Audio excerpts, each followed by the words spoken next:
രക്തസമ്മർദ്ദം കൂടിയാ? കൂടിയേ ഷുഗർ കൂടിയാ? കൂടിയേ എടി എന്തോന്ന് കൂടിയെന്ന് പറ. സ്വർണത്തിന് വില കൂടിയില്ലേ? അത് കേട്ടപ്പോ എന്റെ പ്രഷർ കൂടിയേ.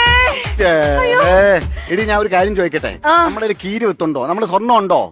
അങ്ങോട്ട് ആർക്കെങ്കിലും കൊടുക്കാനുണ്ടോ? പിന്നെ എന്തിനാണ് നീ വെറുതെ പ്രഷർ അയക്കുന്നത്? ഞാനെങ്കിൽ ചെന്ന് കട നീ അകത്ത്. മേലെ വീട്ടിലെ സിന്ധു ഇല്ലേ, അവളുടെ കയ്യിൽ എന്തോരം സ്വർണ്ണം ഉണ്ടെന്നറിയോ? ഈ സ്വർണത്തിനൊക്കെ വില കൂടിക്കഴിഞ്ഞാ അവൾക്ക് എന്തോരം മുതലാ. സമ്മതിച്ചല്ലോ, 2 ആഴ്ചക്ക് മുമ്പേ ഇവള് ഏറ്റ മുതലാണെന്ന് പറഞ്ഞപ്പം നീ എന്റെ അടുത്ത് എന്തൊക്കെ പറഞ്ഞു? 2 ദിവസം നിന്റെ മുഖത്തോക്കി അടി, നിന്റെ അടി. ഇപ്പോഴെങ്കിലും നിനക്ക് മനസ്സിലായില്ല അവള് ഏറ്റ മുതലാണെന്ന്.